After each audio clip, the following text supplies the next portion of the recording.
Welcome back to the Big Movie Mouth Off. We're here at Brewsima Pub reviewing movies. I'm Jeff Weiss with MSN Entertainment. I'm Jimmy Martin with Slug Magazine. Our next movie is the hotly anticipated starter movie of the summer 2011 movie season. It's Thor.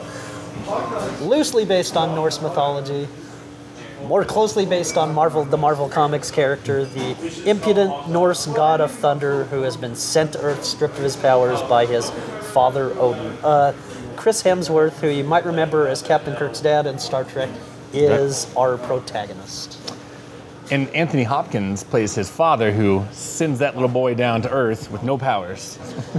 and who greets him like all Earthlings should be greeted by on Earth? Natalie Portman, because I would love to be thrown from the skies and be just found by Natalie Portman. Except I don't want to get hit by her vehicle when she's... She can hit me with her vehicle anytime she wants. I don't care. I want to see this.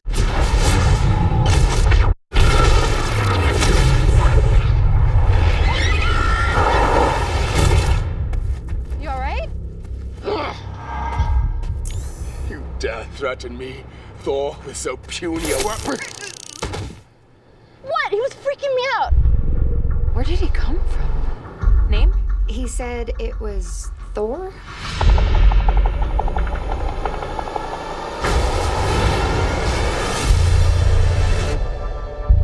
You know, for a crazy homeless person, he's pretty cut. How'd you get inside that cloud? Also, how could you eat an entire box of Pop-Tarts and still be this hungry? This drink, I like it. Another! This is going on Facebook. Smile. Your ancestors called it magic, and you call it science. Well, I come from a place where they're one and the same. But who are you, really? You'll see soon enough. God, I hope you're not crazy. Here's my thing, and you might start hitting me for it. Okay, I love the film. I thought, yeah, get the hammer out. Fatang. I love the film. I think the effects are great. My biggest problem with it is that you've got two things going on in this film. Right. The one is that he is not worthy. That's the whole premise of this film. Right. Odin, Anthony Hopkins, casts him to Earth and says, "You are not worthy." Puts his hammer in the stone, and he can't pull it out. It's the sword and stone aspect. Absolutely. Thor, Odin's son, you have betrayed the express command of your king. Through your arrogance and stupidity, you have opened these peaceful realms and innocent lives to the horror and desolation of war.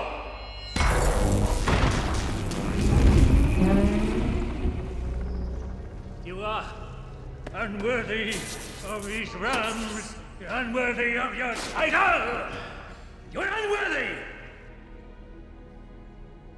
I now take from you your power. In the name of my father and his father before, I, Odin, all father, cast you out! So that's the other thing. And you've got your love interest of Natalie Portman. I don't, and obviously, you know, without spoiling too much, he gets both, you know what I mean? But I didn't really believe either of them because it was so fast that I was like, he fell on the ground, he went to the hospital, all of a sudden like, they're talking about science and magic for like 2 seconds, and then he's like, let's make out. And I was like, well, and then granted, yes, it is Natalie Portman, and I can fall in love with her for 5 minutes too. But story-wise, and that's what I'm saying, I didn't hate it, I just wanted, I wanted more. Absolutely, and that's not, I don't necessarily see that as a problem for the film, to be honest. And what I did like about it is it's the most different of the Marvel superhero movies so far. For sure. This is a fantasy. It's got a little bit of Lord of the Rings in there. Yeah. It's got a lot of the superhero-y stuff. It's got a lot more humor than you would guess from the trailer. Oh, for sure. Some really good stuff with Chris Hemsworth. 3 characters from the Marvel Comics, not really Norse mythology, the Warriors 3, yep, who show up and do their thing. A great scene-stealing performance by a newcomer, Tom Hiddleston, who plays Loki, yes, the god of mischief, Thor's brother, who's wreaking havoc in Asgard now that Thor is gone. See, and I guess another problem I had though is because it is almost because it's almost 2 stories. Right. Because it's once he is down on Earth, it is him on Earth, and it keeps cutting back to Asgard, and it's Earth, Asgard, like that. Right. To where, and for me, I enjoyed the Earth sequences so much more than the Asgard sequences that I was like, every time I kind of went to Asgard, I would be like, oh man, really? Like, I'm so more into that story. Right. That I wanted to stay there. And I didn't hate Asgard, And see, I liked Asgard more. Really? All right. Yeah, That's fine. That's fine. And I think we're supposed to think that Earth is blasé as compared to the grand spires of Asgard, the stuff going on with Warriors 3. A lot of fun, sort of Easter eggy things thrown in. Odin has a throne room, or a trophy room, in which he has various artifacts and dangerous weapons. No one's going to know that besides you. Marvel Comics fans will. They will. They will. I had a lot of fun with it. It has its share of problems. One is the more unmemorable score for a superhero movie I've heard in a long time. And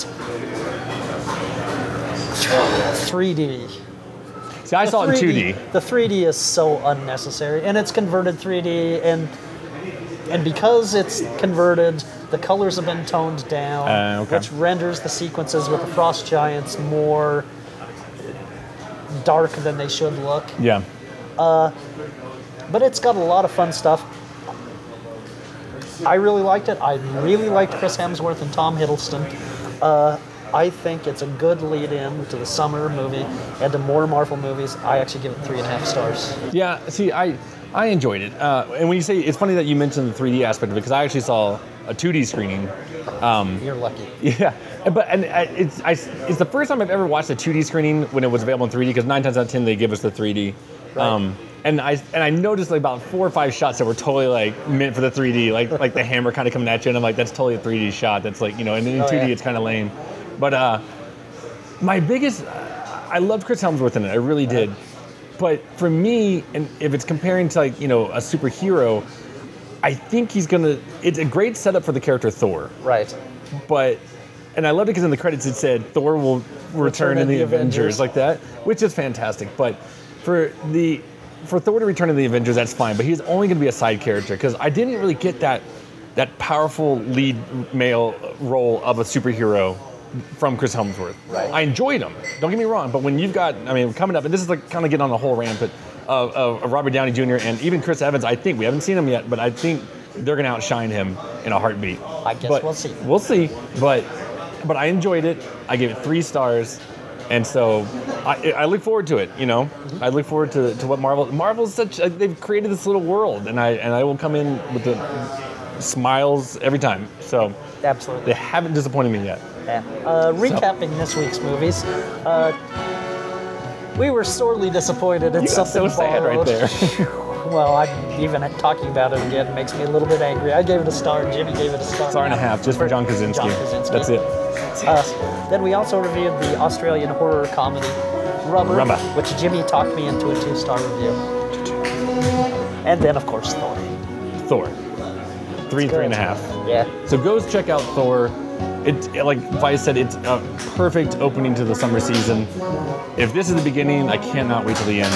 Absolutely. So, and there are lots more summer movies coming. Next week we'll be reviewing the chick flick comedy Bridesmaids, co-written by and starring Kristen Wiig from Saturday Night Live. Jimmy's giddy already. It's not a chick flick. It's really not. It's for everyone. We'll talk about that later. We'll talk about it next week. All right.